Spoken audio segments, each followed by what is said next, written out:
ចាញ់ជែកអើយចាញ់ជែកក្តាប់ក្នុងគ្នា30ទៅនឹងកូនគេឪពុកថាអោយម្ដាយថាទេលើកូនអោយគេចង់ស៊ីក្បាលជ្រូកក្តាប់ធ្លាក់ចោលទៅចាក់ចុងជើងកំឡោះស្រុកយើងចង់បានប្រពន្ធទៅនឹងលើកនេះមិនដូចលើកមុនខ្ញុំចេះខំគុណម៉ែទុនចិនដាឆ្នាំថ្មីអូនពេញវ័យសែនរីងរីណា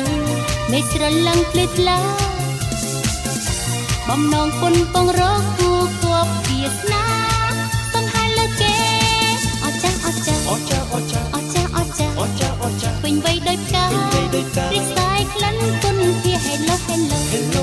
Hello Hello Hello Hello Happy New Year Happy New Year យើងទាំងអស់គ្នាស្មងស្មងទាំងក្តី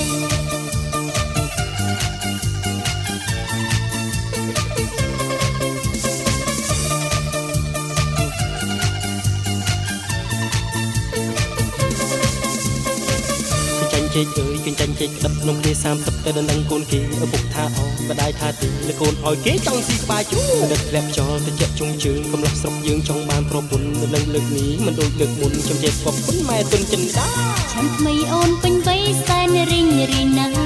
មេស្រឡឹងភ្លេចឡាបំណងពុនពងរកគូគប់វាសនាសង្ហាលើគេ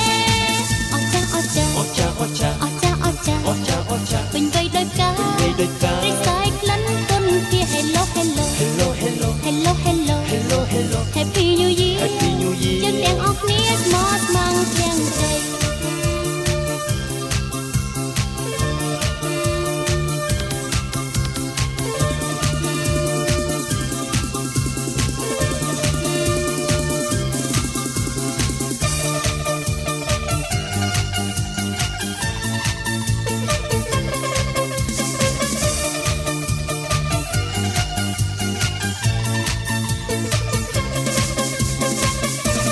ថ្មីអូនពេញវ័យសែនរីងរីណាមេស្រឡឹងភ្លឺថ្លាបំណងពុនពងរកគូគប់វាសនាសង្ហាលើគេអចាស់អចាស់អចាអចាអចាស់អចាស់អចាអចាពេញវ័យដោយផ្ការីកសាយក្លិនគុនជា Hello Hello Hello Hello Hello Hello Hello Hello Happy New Year Happy New Year យើងទាំងអស់គ្នាស្មោះស្មងអចាស់អចាស់អចាអចាអចាស់អចាស់អចាអចាពេញវ័យដោយផ្កាពេញវ័យដោយផ្កា